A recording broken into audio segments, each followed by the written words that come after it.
সুপ্রিয় দর্শক, আসসালামু আলাইকুম। শেখ হাসিনা সরকারের সময়ে আমরা দেখেছি পুকুর কাটা শিখতে বিদেশ যাচ্ছেন, কোটি কোটি টাকা খরচ হচ্ছে। খিচুড়ি রান্না শিখতে বিদেশ যাচ্ছেন।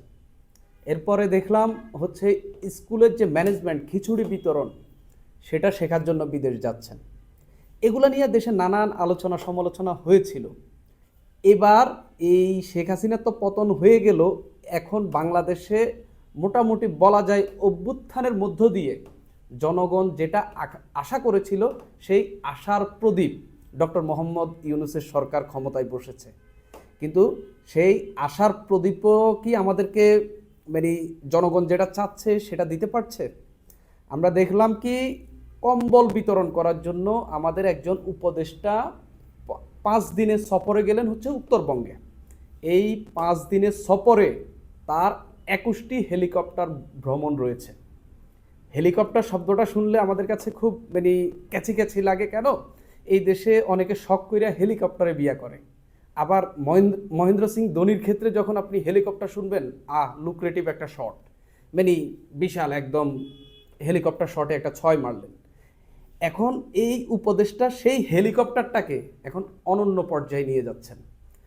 অভ্যুত্থানের মধ্য দিয়ে ক্ষমতায় বসা একজন উপদেষ্টা যদি 5 দিনে 21টি হেলিকপ্টার ভ্রমণ করেন, এটা বাংলাদেশের মানুষ যেই স্বার্থে, যেই কারণে একটা ফ্যাসিস্টের বিলোপ ঘটিয়ে বা একটা ফ্যাসিস্টের পতন ঘটিয়ে একটা সরকারকে যখন ক্ষমতায় বসালো, তার থেকে এরকম আশা করে না।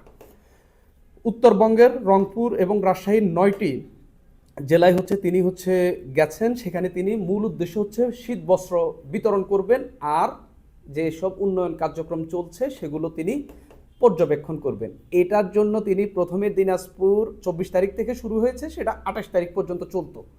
এই ডিসেম্বরের এই 5 দিন তিনি উত্তরবঙ্গে সফরে থাকতেন। এই সফরে দিনাজপুর থেকে ধরেন ঠাকুরগাঁও, ঠাকুরগাঁও থেকে ধরেন পঞ্চগড়, পঞ্চগড় থেকে ধরেন গাইবান্ধা, সব মানে দিনাজপুরের রংপুরের 7টি জেলা, আর রাজশাহীর 2টি জেলা বগুড়া ও জয়পুরহাট, এই নিয়ে তিনি 9টি জেলায় ভ্রমণ করতেন। তার মধ্যে 21টি হেলিকপ্টার যাত্রা।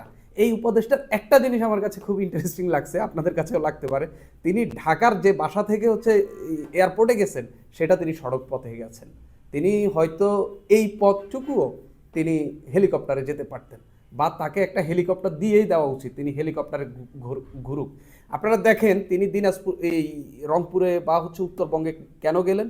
তিনি গেলেন কম্বল বিতরণ করবেন। ধরেন উপজেলায় উপজেলায় তিনি কম্বল বিতরণ করবেন। হ্যাঁ, এটার একটা হয়তো থাকতে পারে যে মানে এই 5 দিনে আপনি এতগুলো উপজেলা কাভার করতে পারবেন না, সেই জায়গা থেকে হেলিকপ্টারের প্রয়োজনীয়তা পড়তে পারে। কিন্তু আমি বলবো যে হেলিকপ্টার না, ওইখানে উপদেষ্টা যাওয়ার প্রয়োজনীয়তাই নেই। কেন? দেখেন, আপনি কয়টি কম্বল বিতরণ করবেন? ধরেন দিনাজপুরের খানসামা উপজেলায় উনি কম্বল বিতরণ করবেন। সেখানে তিনি সর্বোচ্চ কয়টা কম্বল বিতরণ করবেন? 300টা, 400টা। এই কম্বলগুলো একটা দাম কত? এই সরকারিভাবে যে কম্বলটা দেওয়া হয় এটা মোটামুটি একেবারে নিম্নমানের, 200 বা 300ই ধরলাম। এই কম্বলের দাম কত পড়লো? 300টা কম্বল দিলে 300 কম্বলের দাম 300 করে 90,000 টাকা।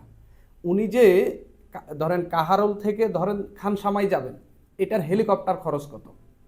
কেন এই খানসামায় বা ধরেন যে এই গাইবান্ধার একটা উপজেলায় বা তেঁতুলিয়ায় বা ধরেন যে এই পঞ্চগড়ের একটা উপজেলায়, সেখানে কি ইউনো নাই?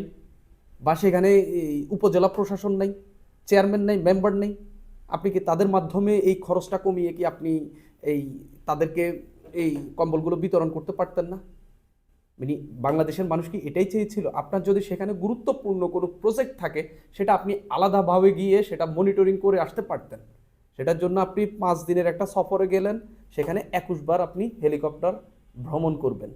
এটা তো একটা গেল বিষয়। এখন দেখেন আমাদের 24 জন উপদেষ্টা, 24 জন উপদেষ্টার মধ্যে এক একজনের কাঁধে এই যে আসিফ মাহমুদ সজীব ভুঁইয়া, যিনি স্থানীয় সরকার মন্ত্রণালয় এবং একই সঙ্গে ক্রীড়া মন্ত্রণালয়ের দায়িত্বে রয়েছেন উপদেষ্টা হিসেবে, এই লোকটার মানে মানে এত পরিমাণ কাজ রয়েছে, তার আসলে এদিক সেদিক তাকানোর ফুসরত পর্যন্ত থাকার কথা না। কিন্তু তিনি 5 দিনের সফরে গিয়ে শীতবস্ত্র বিতরণ করছেন। কোনোভাবে কি এই সময়ে একজন উপদেষ্টা শীতবস্ত্র বিতরণ করাটা কি তার মুখ্য কাজ হওয়া দরকার বা উচিত, বা এটাই কি তার প্রধান কাজ? এখন কোনোভাবেই না। তিনি তার মন্ত্রণালয়ে আরও গুরুত্বপূর্ণ কাজ রয়েছে স্থানীয় সরকার মন্ত্রণালয়ে, যুব ও ক্রীড়া মন্ত্রণালয়ে, তিনি তো সেগুলোতে ফোকাস করতে পারতেন। তিনি কেন 5 দিন এরকম একটা, মানে এগুলো আমরা রাজনৈতিক দলগুলোর কাছ থেকে দেখি যে হচ্ছে একটা জায়গায় যাচ্ছেন, মোটর সাইকেল শোডাউন হচ্ছে, তিনি গিয়া হচ্ছে মানে একদম রাগ ঢাক কইরা তিনি সেখানে বক্তব্য দিচ্ছেন, এটার প্রেস রিলিজ পাঠাচ্ছেন, তিনি কম্বল বিতরণ করছেন, এগুলো হচ্ছে ঠিক একই কায়দায় এই আসিফ মাহমুদ সজীব ভুঁইয়াও সেখানে বিভিন্ন জেলায় যাচ্ছেন, প্রতিদিন বক্তব্য দিচ্ছেন, সেটার বক্তব্য ছাপানো হচ্ছে, মানে একটা এনজয়মেন্টের জায়গায় পৌঁছাই গেছে। তো এই উপদেশটা যেহেতু হচ্ছে সড়ক পথে কম যোগাযোগ মানে চলাফেরা করছেন, তো তার জন্য যদি আবার হেলিকপ্টার বহর চলে আসে, সেটাও কিন্তু অবাক হওয়ার মতো বিষয় না। বাংলাদেশে সবই সম্ভব। যদি ধরেন যে একসঙ্গে 10টা হেলিকপ্টার একসঙ্গে গার্ড অব অনার দিয়ে হচ্ছে উপদেশটাকে হচ্ছে খানসামা থেকে ধরেন কাহারোলে নিয়ে যাচ্ছে বা বালিয়াডাঙ্গিতে নিয়ে যাচ্ছে, হইতেও পারে, যে কোনো কিছু হইতে পারে। তো এই যে ধরেন এখন এই উপদেষ্টার দপ্তরে আগুন লাগলো, মানে সচিবালয়ে আগুন লাগলো, নানান কিছু হলো, কিন্তু উপদেষ্টা ঢাকায় ছিলেন না, তিনি ছিলেন হচ্ছে রংপুরে, মানে একেবারেই কম গুরুত্বপূর্ণ, যেটাতে আসলে গুরুত্বপূর্ণ সময়ে একটা মানে দেশে একটা বিশৃঙ্খল পরিস্থিতি চলছে, সেই পরিস্থিতির মধ্যে একজন উপদেষ্টাকে নিয়মিত তার দপ্তরের আশপাশে থাকাটা কতটা জরুরি সেটা মানে এই দেশের মানুষ আপাতত বুঝতে পারছে। কিন্তু তিনি 5 দিনের সফরে গেলেন, তার সফর নিয়ে আমার কোনো অসুবিধা নেই। তিনি যদি 5 বছরের জন্য ক্ষমতায় থাকতেন, তিনি 5 দিন না, তিনি 10 দিনের সফরেও যাইতে পারতেন, তিনি আরও বিদেশেও সফর করতে পারতেন। কিন্তু তার মানে একটা পরিবর্তিত পরিস্থিতির মধ্যে ক্ষমতায় এসে তিনি তার এই সফর বা হচ্ছে এইভাবে বাংলাদেশের জনগণের টাকা নষ্ট করাটা আসলে কোনোভাবেই কাম্য নয়। 5 দিনে 21 বার হেলিকপ্টার, মানে সিরিয়াস জায়গা থেকে আসলে বারবার হাসি চলে আসে। কেন আসে জানেন? বাংলাদেশের মানুষের সঙ্গে এক ধরনের মকারি করা হচ্ছে। আপনি কেমনে মানে একজন এই উপদেষ্টা কয়দিন আগে দেখলাম হচ্ছে তিনি বলছেন যে আমার ছবি নামাও বা হচ্ছে বিভিন্ন জায়গায় মানে এক ধরনের মিডিয়া স্ট্যান্ডবাজি দেখা গেল।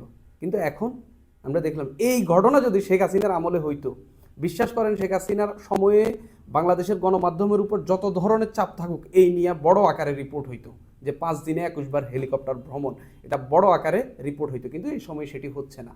এই উপদেশটাকে আপনি রাগ করে, ক্ষোভ করে, ভালোবাসা যেভাবেই হোক নতুন করে তাকে হেলিকপ্টার উপদেশটা ডাকতেই পারেন, বা নতুন করে যদি একটা দপ্তর খুলে হেলিকপ্টার দপ্তর, সেটারও দায়িত্ব দিতে পারেন। এছাড়া আসলে তার বিষয়ে আসলে আর বলার মতো কিছু নাই। এই পরিবর্তিত পরিস্থিতির মধ্যে বাংলাদেশের মানুষ যেটা চাচ্ছে, সেই আশা, সেই আকাঙ্ক্ষা, বা বাংলাদেশের মানুষ যেই কারণে আপনি ছাত্রদের নেতৃত্বে আন্দোলন বলেন, বিএনপির আন্দোলন বলেন, জামাতের আন্দোলন বলেন, যত যা আন্দোলন বলেন, এটা কারোই আন্দোলন না যতদিন বাংলাদেশের মানুষ এখানে নেমে আসেনি। ছাত্ররা 2018 সালেও হচ্ছে শেখ হাসিনা সরকারের পতন করতে পারেনি, বিএনপি গত 10-15 বছর ধরে পারেনি যতদিন বাংলাদেশের মানুষ নামেনি।